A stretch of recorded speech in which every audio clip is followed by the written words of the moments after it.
اعوذ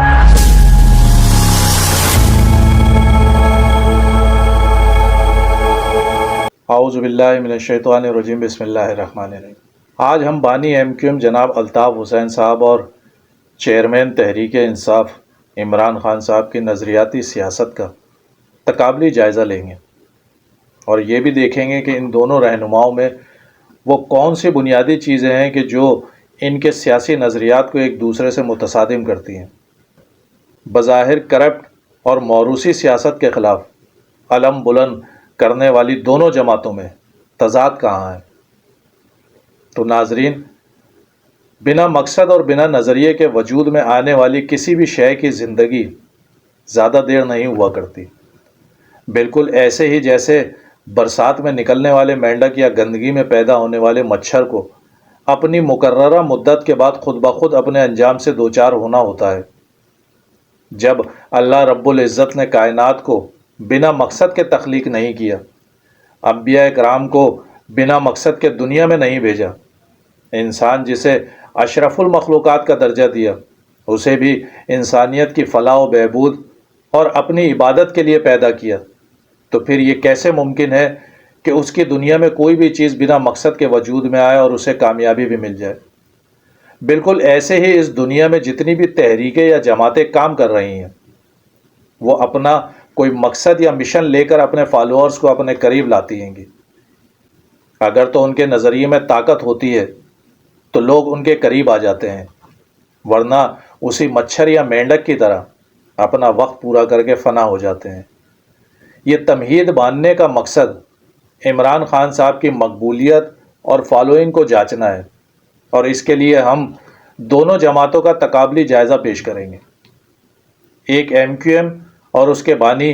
جناب الطاف حسین صاحب، اور دوسری تحریک انصاف اور اس کے چیئرمین عمران خان صاحب۔ ویسے تو ان دونوں جماعتوں کا موازنہ لاجیکلی بنتا تو نہیں ہے، لیکن ان لوگوں کے لیے جو عموماً عمران خان صاحب کو الطاف حسین صاحب سے ملا کر ان کے پستہ قد کو بڑھانے کی ناکام کوشش کرتے ہیں۔ اچھا، اگر میں یہ کہتا ہوں کہ عمران خان صاحب اور الطاف حسین کا کوئی مقابلہ ہے ہی نہیں، تو اس کی بھی وجہ یہ دلیل ہے کہ دونوں شخصیات کے نظریات اور فلسفی میں زمین و آسمان کا فرق ہے، اور ساتھ ہی دونوں کے کردار اور سیاسی فکر میں بھی کوئی مماثلت نہیں ہے۔ مثلاً اگر شخصیت کی بات کی جائے تو الطاف حسین صاحب منہ میں سونے کا چمچہ لے کر پیدا نہیں ہوئے، نہ ہی اسٹیبلشمنٹ کے کاندھوں پہ سوار ہو کر سیاست میں وارد ہوئے، اور نہ 400 کینال کے محل میں تن تنہا اپنی پرتعیش زندگی گزار رہے ہیں، نہ ہی پاکستان سے ایشیا اور یورپ سے لے کر امریکہ تک میں خواتین کی لمبی قطاریں ہیں جن سے ان کی جنسی وابستگی کی داستانیں رقم ہیں، اور نہ ہی الطاف حسین کو پلے بوائے کے نام سے جانا اور پکارا جاتا ہے، اور یہاں تک کہ یہودیوں سے مراسم اور فنڈنگ کی کہانیاں بھی ان سے منسوب نہیں ہیں۔ اور پھر اگر نظریات کی بات کی جائے تو الطاف حسین کا نظریہ تو پاکستان کے 75 سالہ فرسودہ نظام کے لیے موت کا پروانہ تھا، اور جاگیردار، چودھری، وڈیرے یا سرمایہ دار کے لیے کیسے ممکن تھا کہ جو کسان، ہاری، مزدور ہاتھ باندھے اس کے پیروں میں بیٹھنا اپنا مقدر سمجھتے ہوں، جن کے گھروں کی عزتیں وڈیروں کے ایک اشارے پر جوتوں تلے رون دی جائے یا اپنے محل کی زینت بنا لی جائے، وہ کسان، ہاری الیکشن میں اس کے مقابل کھڑا ہو اور منتخب ہو کر اسمبلی میں اس کے برابر آ کر بیٹھ جائے؟ یہ وہ قاتل نظریہ تھا جس نے پاکستان کے مڈل اور لوور مڈل کلاس طبقے کو اوپر لانے کی جدوجہد کی۔ الطاف حسین کے نظریے میں اتنی طاقت تھی، اور ہے بھی، کہ اگر وہ کسی کھمبے کو کھڑا کر دیں تو اسے جیتنے سے کوئی نہیں روک سکتا۔ الطاف حسین صاحب کی جماعت میں شخصیات نہیں، نظریات مضبوط ہیں، جبکہ عمران خان صاحب کی جماعت اس برساتی مینڈک یا گندگی میں پیدا ہونے والے مچھر کی طرح تھی کہ جسے اپنے مقررہ وقت تک زندہ رہنا تھا، کیونکہ اس کا قیام ہی بنا نظریے کے تھا۔ اس کی مقبولیت یا فالوئنگ کی وجہ اس کا نظریہ یا کوئی فکر و فلسفہ یا جد و جہد نہیں تھا،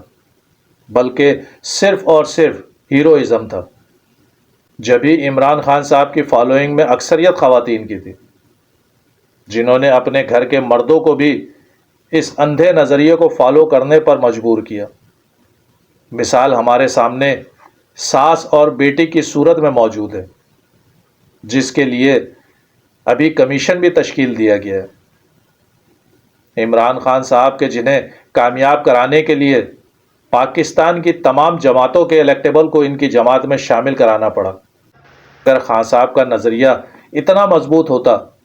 تو الطاف حسین کے کینڈیڈیٹ کی طرح صرف نظریے پر کامیاب ہو کر دکھاتے. لیکن کیونکہ پاکستان کی روایتی سیاست گھومتی ہی وننگ کینڈیڈیٹ کے گرد ہے،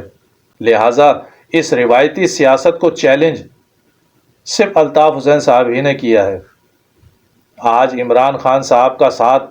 وہ تمام الیکٹیبل چھوڑ کر جا رہے ہیں کہ جو کامیابی کی ضمانت سمجھے جاتے تھے. لہٰذا اب اگر الیکشن ہوتے ہیں تو عمران خان صاحب کے لیے اپنے نظریے کو آزمانے کا بہترین موقع ہے. اگر عمران خان صاحب کی جماعت پر پابندی نہیں لگتی اور انہیں الیکشن میں حصہ لینے کی اجازت دی جاتی ہے تو بنا کسی چودھری وڈیرے جاگیردار یا سرمایہ دار کو ٹکٹ دیے صرف غریب پارٹی ورکر کو اس کی محنت اور اخلاص پر جتوار کر دکھائیں. اور اگر پابندی لگ جاتی ہے، انہیں الیکشن میں حصہ لینے کی اجازت نہیں ملتی، تو خود کو انقلابی اور نظریاتی لیڈر ثابت کرنے کے لیے الطاف حسین صاحب کی طرح الیکشن کا بائیکاٹ کر کے الیکشن کے نتائج اپنے حق میں کروا کر دکھائیں. دودھ کا دودھ اور پانی کا پانی ہو جائے گا. یہ بھی ثابت ہو جائے گا کہ انقلابی اور نظریاتی پارٹی کون سی ہے اور برساتی مینڈک کون سے ہیں. اگر آپ میری اس رائے سے متفق ہیں تو کمنٹس میں ضرور آگاہ کیجیے گا.